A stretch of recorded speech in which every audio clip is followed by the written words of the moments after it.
नमस्कार दोस्तों। देखिए ABFRL ने क्वार्टरली रिजल्ट अपने डिक्लेयर कर दिए हैं। चलिए देखते हैं किस प्रकार से रिजल्ट रहे हैं। ABFRL मतलब Aditya Birla fashion retail limited. तो कुछ खास यहाँ पे परफॉर्मेंस रही नहीं है पिछले कुछ सालों से। और एक इंटरेस्टिंग चीज़ दिखाना चाहूँगा, एक कंपनी और लिस्टेड है TCNS क्लॉथिंग करके। तब इनकी ये सब्सिडरी में यहाँ पे शामिल हो गई है, मतलब जो एक्विजिशन इन्होंने ख़रीदा था इस कंपनी को, अब यहाँ पे ये शो भी कर रहे हैं। इसके अलावा और भी बड़े बड़े ब्रांड्स हैं, जैसे आप देख सकते हैं सव्यसाची यहाँ पे कलकत्ता। इसके अलावा और भी यहाँ पे बहुत सारे यहाँ पे फैशन रिलेटेड ब्रांड है। हाउस ऑफ मसाबा यहाँ पे एक विवियन रिचर्ड्स की जो क्रिकेटर है, इनकी डॉटर की कंपनी, तो ये भी कंपनी ने एक्वायर किया है। आते हैं रिजल्ट पे। तो कंसोलिडेटेड बेसिस पे इन सारी कंपनियों के नंबर रहेंगे। देखिए इनकम जो है 4211 करोड़ के आसपास इस क्वार्टर में इनकम रहा है। और जो पिछले क्वार्टर में यहाँ पे 32, यहाँ पे देख सकते हैं, जूम करने पे पता चलेगा 3272 करोड़ के आसपास था यहाँ पे फिगर। ये चीज़ देखिए 3272 था, इस क्वार्टर में 4210 हो गया है। पिछले साल 3615 था। तो ईयर ऑन ईयर भी काफ़ी यहाँ पे शानदार ग्रोथ देखने को मिल रही है रेवेन्यू में।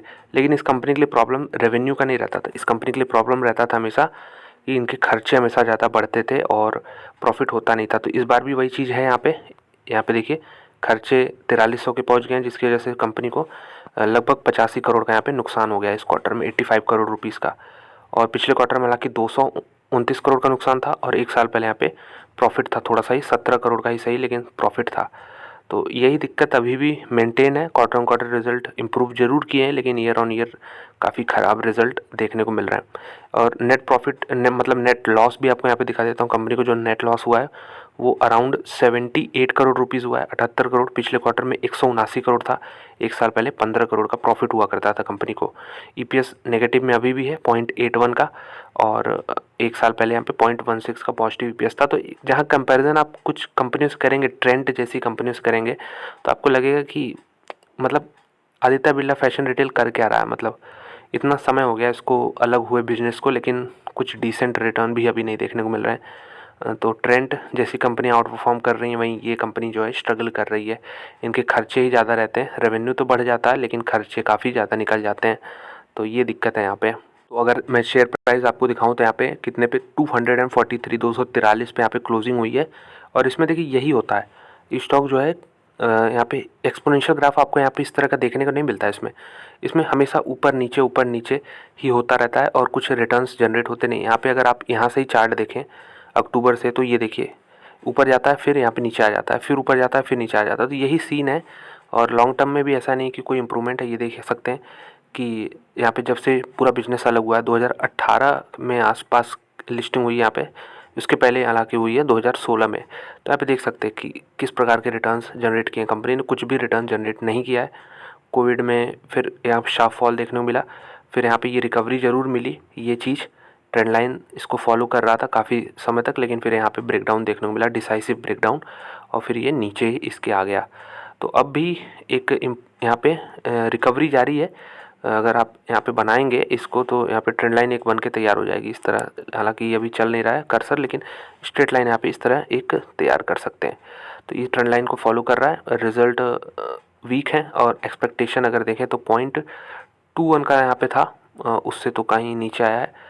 रेवेन्यू में हालांकि बीट किया है कंपनी ने। तो देखते हैं कैसा रिएक्शन देखने को मिलता है।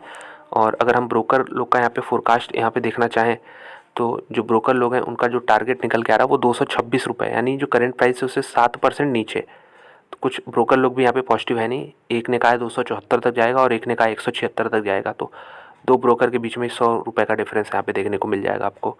और कब तक चीज़ें इंप्रूव होंगी अगर हम देखें तो 2025 तक। तो यहाँ पे मान लीजिए देखिए 2025 में कंपनी का EPS जो है पॉजिटिव होता हुआ दिख रहा है, वो भी 1 रुपये के आसपास लगभग बस।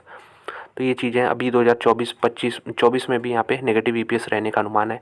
रेवेन्यू देखेंगे तो रेवेन्यू यहाँ पे एक्सपेक्टेशन है, तो ये तो बढ़ता ही जाएगा रेवेन्यू। ये देखिए कि 20,000 करोड़ का रेवेन्यू जनरेट करेगी कंपनी 2026 में, और अभी अगर आसपास देखें तो 16,000 के आसपास है 2024 में। तो रेवेन्यू तो बढ़ते जा रहा है, यहाँ पे कोई डाउट ही नहीं है। ये देख सकते हैं रेवेन्यू में कोई दिक्कत नहीं है, लेकिन उस रेवेन्यू से प्रॉफिट कहाँ जनरेट हो रहा है, ये चीज़ यहाँ पे दिक्कत वाली बात है। और एक ये कंपनी है, इसका अगर आपको यहाँ पे दिखाऊँ, इसका प्राइस दिखाऊँ तो 3921 3921 पे है। और ये देख सकते हैं कि क्या शानदार रन अप इसमें देखने को मिला है। और अभी पिछले 2-3 दिनों से तो इसमें और भी तेज़ी देखने को मिली है।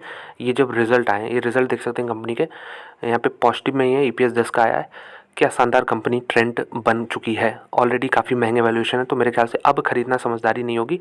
पिछले कुछ सालों में जो एक्यूमुलेट किया है यहाँ पे देख सकते हैं कि क्या शानदार। एक समय देखिए इसका भाव और आदित्य बिरला फैशन रिटेल का भाव सेम था। यहाँ पे 2017-18 के आसपास देखेंगे तो ये भी 240, 250, 270 के आसपास मिलता था, और आज यहाँ पे 10 गुना से ज़्यादा हो चुका है। तो ये रहता है, यहाँ पे टाटा का ब्रांड है, काफ़ी लग्जरी ब्रांड है और अच्छा परफॉर्मेंस कर रहा है। आप जितने भी यहाँ पे नीचे अगर देखेंगे, ये जो ग्रीन कलर के आपको यहाँ पे डिब्बे दिख रहे हैं, ये सब जो एक्सपेक्टेशन थी उसको यहाँ पे बीट किया कंपनी के क्वार्टरली अर्निंग्स ने। तो जब बीट किया तो फिर शेयर प्राइस क्यों ना बढ़े। हालांकि काफ़ी महंगा हो गया है, तो यहाँ पे खरीदने की कोई ज़रूरत नहीं है इसको, लेकिन एक कंपैरिजन के लिए मैंने बता दिया कि यहाँ पे ये ट्रेंड कितना अच्छा कर रही है। वहीं आदित्य बिरला फैशन रिटेल, और यहाँ पे ट्रेंड इतना आगे बढ़ गया कि अब इसका जो एवरेज टारगेट प्राइस निकल के आ रहा है ना, वो देखिए यहाँ पे भी 9% की गिरावट यहाँ पे अनुमान की जा रही है। 3500 का टारगेट एक एवरेज निकल के आ रहा है, 3553 के आसपास। तो यही था कंपैरिजन, बेसिकली करने का मतलब यही था कि ट्रेंड काफ़ी अच्छा कर रही है, काफ़ी आगे निकल गई, लेकिन आदित्य बिरला अभी भी वहीं पड़ा हुआ है और कोई भी इम्प्रूवमेंट का साइन अभी भी नहीं दिख रहा है।